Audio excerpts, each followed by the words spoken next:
안녕하세요, 메슬로입니다. 오늘은 구시대적인 지도 방식으로 온갖 부정적인 이미지를 쌓으며 현재는 축구계에서 사장된 한 감독에 대해 알아보도록 할 건데요. 바로 펠릭스 마가트입니다. 그는 분데스리가에서 수차례 우승을 거머쥐며 독일에서 명망을 쌓은 감독입니다. 하지만 독재적인 선수단 장악 방식과 혹독한 훈련 방식으로 인해 사담이라고 불렸었죠. 또한 사담이란 별명에 걸맞게 그는 늘 단장 겸 감독 역할을 수행하길 고집하던 인물이었습니다. 즉 전권을 쥐고 팀을 운영하려는 성향을 가지고 있었는데요. 그리고 전술적으로 뛰어난 감독은 아니었습니다. 본인 스스로 전술은 게임의 중요한 부분이 아니라고 말을 하기도 했을 정도였죠. 그의 지도를 받았던 필립 람은 마가트를 두고 전술이라는 게 있었는지 모르는 감독이다. 그는 언제나 신체적인 퍼포먼스에만 초점을 두었다. 동시에 그의 힘든 훈련 방식을 통해 자신의 권력을 보여주려고 한 것 같다 라고 말하기도 했습니다. 이렇듯 속된 말로 빠따식 지도법을 구사하며 선수들의 개인 기량에 많이 의존하는 스타일이었습니다. 자, 마가트는 선수 시절 현대 박스투박스 미드필더 유형의 선수로 꽤나 주목받던 인물이었습니다.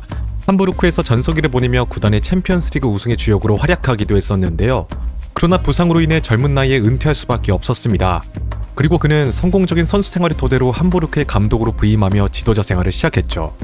마가트는 지도자의 길로 들어선 초창기에 수많은 시행착오를 겪었습니다.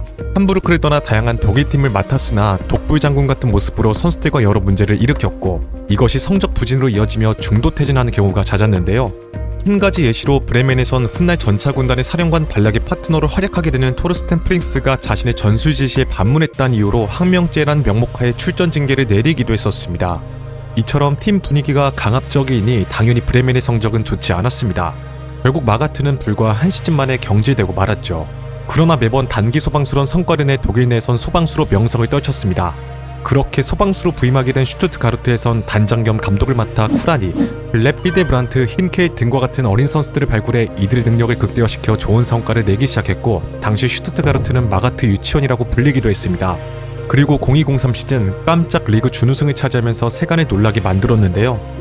또한 챔피언스리그에선 맨유를 꺾고 첼시에겐 대등한 경기력으로 선전하는 모습을 보여주면서 마가트는 유럽 전역에 자신의 이름을 알리기 시작했습니다. 그러나 구단에 재정난이 생기며 마가트의 지휘 아래 재능을 떨친 선수들은 팀을 떠날 수밖에 없었습니다. 마가트의 경우엔 분데스리가의 강호 미넨이 슈투트가르트에게 보상금을 지불하고 데려가게 되죠.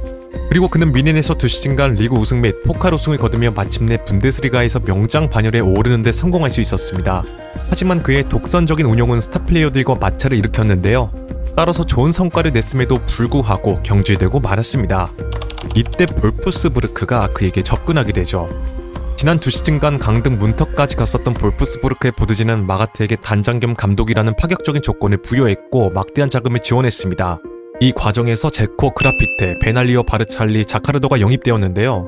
이처럼 적극적인 선수 보강으로 전력이 극대화된 볼프스부르크는 0809 시즌 깜짝 리그 우승이자 구단 역사상 첫 우승을 차지할 수 있었습니다.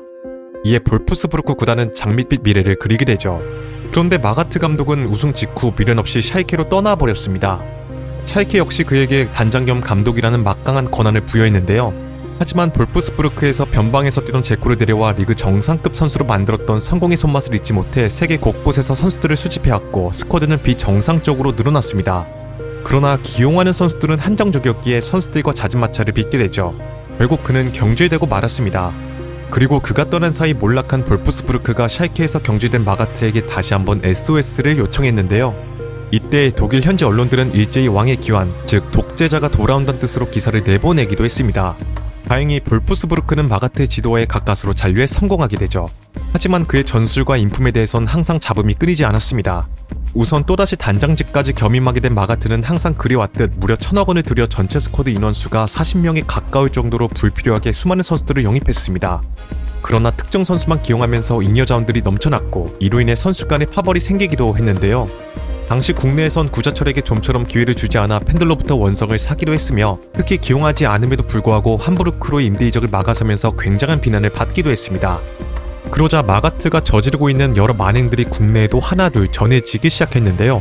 먼저 그는 연습 중 불필요한 오버헤드 슛을 했다는 이유로 이에 분노하며 한 선수를 다음 경기 명단에서 제해버리기도 했고, 전술회의 중 갑자기 합숙을 하자고 제안한다거나 시합 전날 영화를 보러 가자고 하는 등 이해할 수 없는 지시를 했다고 합니다. 그리고 자신의 전술의 완성도를 높인다는 목적으로 공격진 쪽에서의 백패스를 금지하는 룰을 정하기도 했었는데, 만주키치와 헬림스가 경기 중 줄 곳이 없어 백패스를 하자 마가트가 규칙을 어겼다는 이유로 이들에게 무려 1,500만 원의 벌금 징계를 내리기도 했다는 사실 또한 밝혀졌습니다. 이러한 사실이 밝혀지자 지나치게 독재적인 마가트에게 많은 비난이 쏟아졌는데요. 결국 2012년 10월 성적 부진을 이유로 경질되고 말았습니다. 이후 휴식을 취하던 마가트는 2014년 2월 정말 뜬금없이 휘청거리던 플럼의 지휘봉을 잡으며 프리미어리그 무대로 진출했습니다. 당시 플럼은 리그 최하의 위치에 있던 상황이었는데요. 플럼의 프론트는 그동안 단기 소방수로서 성과를 내었던 마가트가 구단의 잔류를 이끌 것이라 기대했습니다. 자, 마가트는 부임하자마자 취임 기자회견장에서 자신의 성격을 그대로 드러냈습니다. 한 기자가 기존의 코칭 스태프의 거취 문제를 묻자 나는 착한 사람이지만 그 친구들 모두 꺼지시길 이라고 직설적으로 이야기했는데요. 이와 동시에 강등권 탈출에 대해서 자신감을 드러냈습니다. 그러나 이곳에서도 어김없이 수많은 만행들을 저질렀고 결국 플럼을 강등권에서 구해내지 못했죠. 당연히 그가 저지른 만행들도 공개되기 시작했습니다. 마가트는 부임 후 플럼을 자신의 통자에 두고자 스쿼드 내에서 영향력이 있던 선수들인 스테클렌부르크, 브라이언 루이스에게 다른 선수들이 접근하지 못하게 만들었다고 합니다. 이들과 친분이 있던 미트로글루는 단순히 이들과 친했다는 이유로 찍혀버리기도 했었는데요. 이뿐만 아니라 팀 내 유망주 2명이 지각을 했었는데 마가트는 어린 선수들이 도저히 낼 수 없는 막대한 벌금을 부과하기도 했습니다. 이에 주장인 스콧 파커가 마가트를 찾아가 선처를 부탁했지만 마가트는 잘못을 했다면 이에 응당한 처벌을 통해 교훈을 얻어야 한다라며 이를 거절했다고 하죠. 이는 스콧 파커가 벌금을 대신 내주면서 일단락되었다고 합니다. 그리고 현재 뉴캐슬에서 좋은 모습을 보이고 있는 수비수 덴버는 이때 당시 플럼의 유망주였는데 모두가 알고 있듯 그는 2m에 달하는 탄탄한 체격을 바탕으로 제공권에서 탁월함을 드러내는 수비수입니다. 그러나 마가트는 스토크시티와의 경기를 앞두고 그를 선수 생활 내내 단 한 번도 뛴 적이 없었던 라이트백으로 기용했는데요. 변형 3백과 같은 전술적인 조정도 전혀 없이 말 그대로 라이트백으로 기용되었습니다. 당연히 좋은 경기력을 보여줄 리가 없었으며 느린 발로 인해 상대 윙어인 아사이드에게 경기 내내 농락당하는 최악의 경기력을 보여주었죠.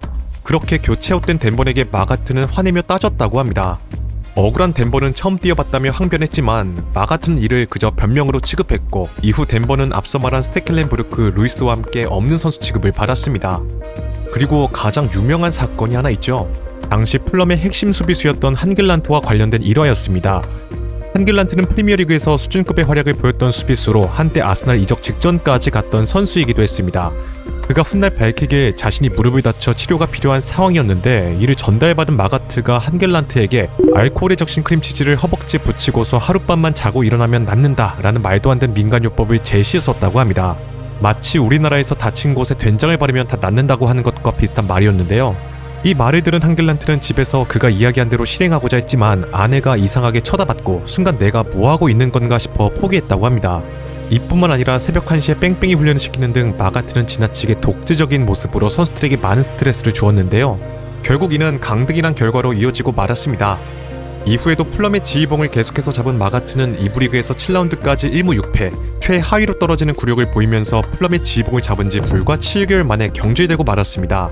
이렇듯 감독 커리어 내내 여러 부정적인 이미지를 쌓은 마가트는 점차 잊혀져 갔고 현재는 지도자 생활을 정리한 것으로 보입니다.